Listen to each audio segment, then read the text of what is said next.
తెలంగాణ పైన ద్రోణి ప్రభావం కొనసాగుతోంది. ఇవాళ పలు జిల్లాల్లో వర్షాలు కురిసే అవకాశం ఉంది. 11 జిల్లాలకి ఎల్లో అలర్ట్ జారీ చేశారు అధికారులు. ఇక హైదరాబాద్ వాతావరణ శాఖ అధికారులు చెప్తున్న ప్రకారంగా ఇటు జనగామ, సిద్దిపేట, సంగారెడ్డి, మెదక్, కామారెడ్డి, ఆదిలాబాద్, ఆసిఫాబాద్, నిర్మల్, నిజామాబాద్, జగిత్యాల, సిరిసిల్ల ఈ జిల్లాల్లో ఉరుములు మెరుపులతో కూడినటువంటి వానలు కురిసే అవకాశం ఉంది.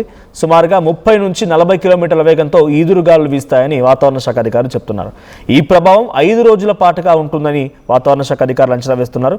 సో ఏప్రిల్ 3వ తేదీ అంటే నిన్నటి నుంచి దాదాపు కొన్ని జిల్లాల్లో మొదలైంది. నిన్నటి నుంచి 7వ తేదీ వరకు కూడా రాష్ట్ర వ్యాప్తంగా ఉరుములు మెరుపులతో కూడిన భారీ వర్షాలు కురిసే అవకాశం ఉందని వాతావరణ శాఖ హెచ్చరికలు జారీ చేసింది. ఈ క్రమంలోనే రాష్ట్ర వ్యాప్తంగా ఉన్న పలు జిల్లాలకి ఎల్లో అలర్ట్ జారీ చేసింది. అయితే 30 నుంచి 40 కిలోమీటర్ల వేగంతో ఈదురుగాలు కూడా వీస్తాయని చెప్పి వాతావరణ శాఖ అధికారులు హెచ్చరికలు జారీ చేయడంతో ముఖ్యంగా రైతులకి ఇదొక చాలా పెను ప్రమాదం అని చెప్పాలి. కరెక్ట్గా వేసవి కాలంలో యాసంగి పంట చేతికొచ్చే సమయం ఇది. మొక్కజొన్న, వరి పంట ఆల్రెడీ చేతికొచ్చే సమయం. కొన్ని రోజుల్లోనే కోతలు కూడా మొదలవబోతున్నాయి. అంతలోనే ఈ అకాల వర్షాలు, అనుకోని రీతిలో వచ్చేటువంటి ఈ వర్షాల కారణంగా కొంత ప్రభావం అయితే ఎక్కువగా ఉండబోతోంది. సో ముఖ్యంగా ఇక్కడ గాలులు ఎక్కువగా వీస్తాయి. ఉరుములు మెరుపులతో కూడినటువంటి వర్షాల కారణంగా అంటే అంత ఎఫెక్ట్ ఉండకపోవచ్చు, కానీ గాలులు వేయడంతో వరి పంట నేల కొరిగే అవకాశం ఉంది. ఒకవేళ వడగండ్ల వాన కనుక పడితే డెఫినెట్గా ఈ ప్రమాదం మరింత రెట్టింపవచ్చు. అటు మొక్కజొన్న అయినా సరే నేల కొరిగిపోతాయి, పంట మొత్తం కూడా కర్రంతా నేల కొరిగిపోతుంటుంది. సో కొంత ఇబ్బందికర పరిస్థితే. సో తెలంగాణ అభివృద్ధి మరియు ప్రణాళిక సంఘం ఇచ్చినటువంటి స్టాటిస్టికల్ ప్రకారంగా 40 డిగ్రీల సెల్సియస్ ఆల్రెడీ ఎండలు దాటుతున్నాయంట. నిన్న ఏకంగా ఆదిలాబాద్లో 42 సెంటీమీటర్ల ఉష్ణోగ్రతలు నమోదయ్యాయి. ఇక హైదరాబాద్ లాంటి ప్రాంతాల్లో హిమాయత్ నగర్, షేక్పేట్ ఈ ప్రాంతాల్లో 38 డిగ్రీల సెల్సియస్ నమోదైంది. సో ఇక్కడ ఇంకొక ఇంట్రెస్టింగ్ విషయం ఏంటంటే ఏప్రిల్ 7 వరకు కూడా హైదరాబాద్ నగర్లోని చార్మినార్, ఖైరతాబాద్, కూకట్పల్లి, ఎల్బీ నగర్, సికింద్రాబాద్ వంటి ప్రధానమైనటువంటి ప్రాంతాల్లో కూడా ఉదయం వేళలో కూడా పొగమంచు కురిసే అవకాశం ఉందట. అంటే ఇంట్రెస్టింగ్ పాయింట్ ఇది. వేసవి కాలం స్టార్ట్ అయింది. ఎక్స్ట్రీమ్గా మధ్యాహ్నం సమయంలో ఎండలు కాస్తూ ఉన్నాయి. ఈ సిచ్యువేషన్లో కొన్ని ప్రాంతాల్లో హైదరాబాద్లో షేక్పేట్, తర్వాత ఖైరతాబాద్, కూకట్పల్లి, చార్మినార్, ఎల్బీ నగర్ ఈ ప్రాంతాల్లో పొగమంచు కూడా వచ్చే అవకాశం ఉందట. ఇంకా ఏప్రిల్ 6న నగరంలో కూడా అంటే హైదరాబాద్ నగరంలో కూడా ఈదురుగాళ్లతో కూడినటువంటి భారీ మెరుపులు, ఉరుములతో వర్షాలు కురిసే అవకాశం ఉంది. సో తెలంగాణ వ్యాప్తంగా ఉన్నటువంటి అధికారులు మొత్తం కూడా ఇప్పుడు అలర్ట్స్ జారీ చేస్తున్నారు. ముఖ్యంగా రైతాంగం ఆలోచించండి, మీ పంటని కొంత కాపాడుకునే ప్రయత్నం చేయండి. ఆల్రెడీ కోత కనుక సిద్ధంగా ఉంటే కోతలు మొదలు పెట్టేయండి. లేదంటే ఈ 4-5 రోజుల పాటుగా ఎక్స్ట్రీమ్గా వర్షాలు ఉండే అవకాశం ఉంది. ఒకవేళ వడగండ్ల వాన కనుక అయితే డెఫినెట్గా ఇంకిత ప్రమాదం రెట్టింపు అవబోతోంది.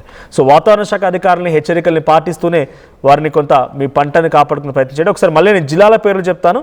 సో ఈరోజు రాష్ట్ర వ్యాప్తంగా ఉన్నటువంటి 11 జిల్లాల్లో అది ఆదిలాబాద్, కొమరంభీం, ఆసిఫాబాద్, నిర్మల్, నిజామాబాద్, జగిత్యాల, రాజన్న సిరిసిల్ల, జనగామ, సిద్దిపేట, సంగారెడ్డి, మెదక్, కామారెడ్డి జిల్లాలో వర్షం కురిసే అవకాశం ఉంది. ఇక్కడ 30 నుంచి 40 కిలోమీటర్ల వేగంతో ఈదురుగాలు కూడా వీస్తాయని వాతావరణ శాఖ అధికారులు చెప్తున్నారు. బీ అలర్ట్, ఒక్కసారి జాగ్రత్తగా ఉండే ప్రయత్నం చేయండి. సో దీనికి సంబంధించి మరిన్ని అప్డేట్స్ మా ప్రతినిధి నిర్మల అందిస్తారు. నిర్మల, ఎక్కడెక్కడ అధికారులు అలర్ట్స్ జారీ చేశారు, అక్కడ రైతాంగం కోసం కానివ్వండి, లేకపోతే అక్కడ ఎమర్జెన్సీ సిచ్యువేషన్ వస్తే ఎక్కువగా గాలులు వీస్తాయని చెప్పడంతో బేసిక్గా వేసవి కాలంలో వచ్చినటువంటి గాలులు భయంకరంగా ఉంటూ ఉంటాయి. సో గాలి దుమారాలు ఎక్కువగా వస్తూ ఉంటాయి. అప్పుడప్పుడు కరెంట్ పోల్స్ విరిగిపడాలు, చెట్లు విరిగిపడాలు కూడా జరుగుతూ ఉంటాయి. సో దానికి తగ్గట్టుగా ఎటువంటి చర్యలు తీసుకుంటున్నారు అధికారులు? ఎస్ మనోజ్, ద్రోణి ప్రభావంతో కూడా తెలంగాణలోని పలు జిల్లాల్లో కూడా ఇవాళ వర్షాలు కురిసే అవకాశం ఉందని హైదరాబాద్ వాతావరణ శాఖ కేంద్రం నుంచి నిపుణులు అయితే తెలియజేస్తూ ఉన్నారు. అది జనగాం, సిద్దిపేట, సంగారెడ్డి, మెదక్, కామారెడ్డి, ఆదిలాబాద్, ఆసిఫాబాద్, నిర్మల్, నిజామాబాద్, అలాగే జగిత్యాల, సిరిసిల్ల జిల్లాల్లో కూడా ఈ ఉరుములు మెరుపులతో కూడినటువంటి వానలు అయితే పడొచ్చు అని చెప్పేసి నిపుణులు అయితే అంచనా వేస్తూ ఉన్నారు. మరి అక్కడే ఎల్లో అలర్ట్ కూడా జారీ చేయడం జరిగింది.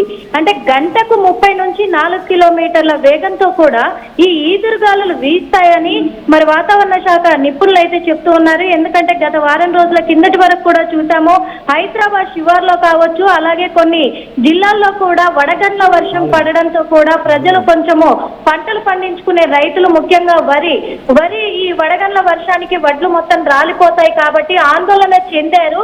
అయినప్పటికీ ఇప్పుడు మళ్ళీ ఎండల ఉష్ణోగ్రత అధికంగా పెరిగే జరిగిందనే చెప్పుకోవచ్చు. ఈ ఉష్ణోగ్రత అధికంగా పెరగడం వల్ల కూడా మళ్ళీ వడగండ్ల వర్షం పడే అవకాశం ఉంది కాబట్టి ఈ జిల్లాల్లో, అదే విధంగా ఈ జిల్లాలతో పాటు ఇక్కడ యాదాద్రి భువనగిరి కావచ్చు, ఇటు నల్గొండ డిస్టిక్, ఇవన్నీ కూడా కొంచెం ఎల్లో అలర్ట్ జారీ చేసినట్టుగా కూడా తెలుస్తూ ఉంది.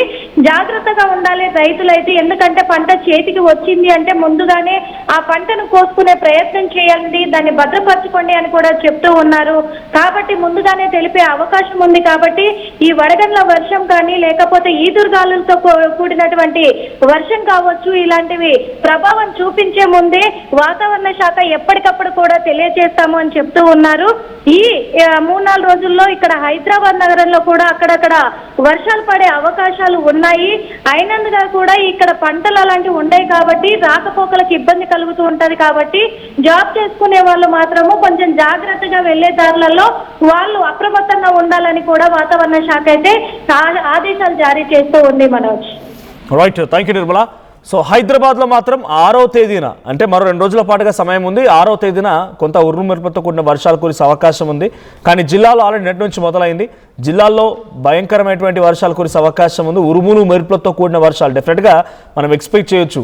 వేసవి కాలంలో వచ్చేటువంటి వర్షాలు అంత తేలికపాటిగా ఏముండవు, చాలా భయంకరమైన వర్షాలు కురుస్తూ ఉంటాయి. 1-2 రోజులైనా సరే గట్టిగా వర్షాలు కురిసి మళ్ళీ ఎండ కాస్తూ ఉంటుంది.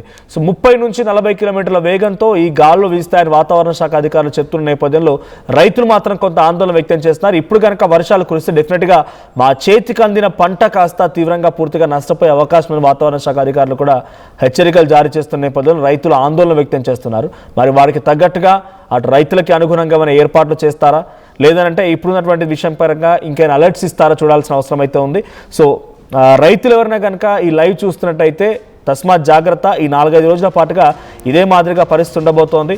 సో కోతకు వచ్చినటువంటి పంటని కాపాడుకోవాల్సిన పరిస్థితి కూడా ఉంది. కాబట్టి ఆల్రెడీ కోత కనుక వచ్చి ఉంటే సరైన సమయం చూసి దాన్ని హార్వెస్ట్ చేసే ప్రయత్నం చేయండి. పంట కనుక అదే చేల్లో ఉన్న పొలాల్లో ఉన్నా కూడా కొంత నేల కొరిగే అవకాశం కూడా ఉంది. సో మీ దగ్గర ఇప్పుడు వాతావరణ పరిస్థితి ఎలా ఉంది? ఆల్రెడీ ఎండ కాస్తుందా, లేదంటే కొంత పొడిబారిపోయిందా, మబ్బుల్లా ఉన్నాయా? అసలు మీ దగ్గర సిచ్యువేషన్ ఏంటో కామెంట్ చేయండి. సో దాట్ ఎవరైనా అటువైపు రావాలనుకున్నా లేకపోతే మిగిలిన వారికి కూడా ఈ అలర్ట్స్ వెళ్ళే అవకాశం ఉంది.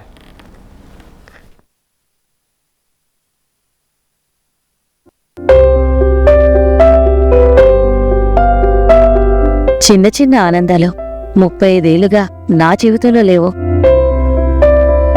35 ఏళ్లుగా నేను డైపర్లలో బ్రతికాను. 6 సెంటీమీటర్ల ఫిస్టులా నా మూత్రాశయంలో లీక్ కారణమైంది. ఎవరూ నాకు సహాయం చేయలేకపోయారు. ఏఐఎన్యూలో వైద్యులను కలిసే వరకు అక్కడ వారు రోబోటిక్ శస్త్రచికిత్సతో నాకు పరిష్కారం ఇచ్చారు. వారు నా ఆత్మవిశ్వాసాన్ని కూడా తిరిగిచ్చారు. Precision care makes it possible. The Center for Robotic Surgery at AINU